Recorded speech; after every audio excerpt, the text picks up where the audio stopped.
In August of 1590, English explorer John White finally returned to Roanoke Island, expecting to find his established colony thriving. Instead, he found nothing. An entire settlement of 115 men, women, and children had vanished, leaving only one cryptic word carved into a wooden post. It was a mystery that would baffle historians for centuries, America's oldest and most enduring cold case. This ill-fated venture was the brainchild of Sir Walter Raleigh, granted a charter by Queen Elizabeth I to establish England's first permanent foothold in the New World. In 1587, Governor John White led a group of colonists, including his daughter and granddaughter, Virginia Dare, to the swampy shores of Roanoke Island, off what is now North Carolina. It was a bold gamble on an untamed continent. The challenges were immediate and immense.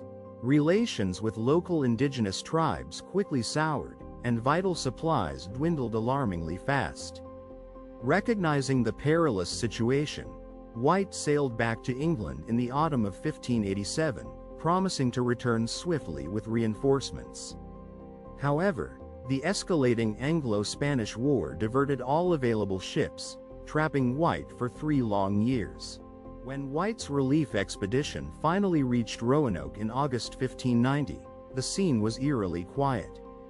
The fort was dismantled, but the houses remained standing, though overgrown with weeds.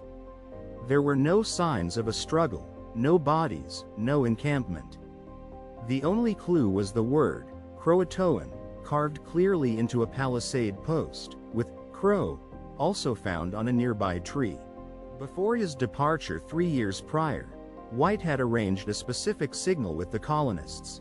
If forced to leave the settlement, they would carve a Maltese cross above their chosen destination. Critically, no cross was present. This absence suggested a planned departure to Croatoan Island, approximately 50 miles south, where White knew the friendly Croatoan tribe, led by Manteo, resided. Despite this promising lead, White was prevented from investigating Croatoan. A sudden, violent storm struck the coast, threatening his ships and crew. The impatient ship's captain, keen to continue privateering, refused to delay further. A distraught White was forced to return to England, leaving his family and colony behind forever. Over the centuries, numerous theories have emerged to explain the disappearance. Perhaps the colonists were massacred by hostile indigenous tribes, or succumbed to famine and disease in the unforgiving wilderness. Other hypotheses suggest assimilation, either voluntary or forced, with various native groups. Some oral traditions from tribes like the Lumbee speak of ancestors with European features and surnames. Archaeological investigations, employing ground-penetrating radar and artifact analysis, continue to uncover tantalizing clues.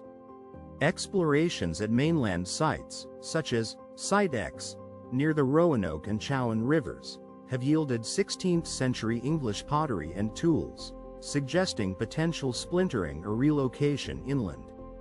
The precise details, however, remain frustratingly elusive, defying definitive proof. The lost colony of Roanoke endures as a powerful historical enigma, forever woven into the fabric of American myth and identity. It stands as a stark reminder of the immense perils and uncertainties faced by early European settlers. This unsolved mystery profoundly influenced future colonial endeavors, emphasizing the crucial need for robust supply lines and careful indigenous relations. Despite centuries of dedicated research, expedition, and speculation, no conclusive evidence has ever surfaced regarding the ultimate fate of the Roanoke colonists. Their bones remain unlocated, their final days unrecorded in any verifiable document. Only fragments of archaeological evidence and faint echoes of oral history offer tantalizing hints. The story of those 115 souls remains a haunting question, forever lost to the silent tides of time.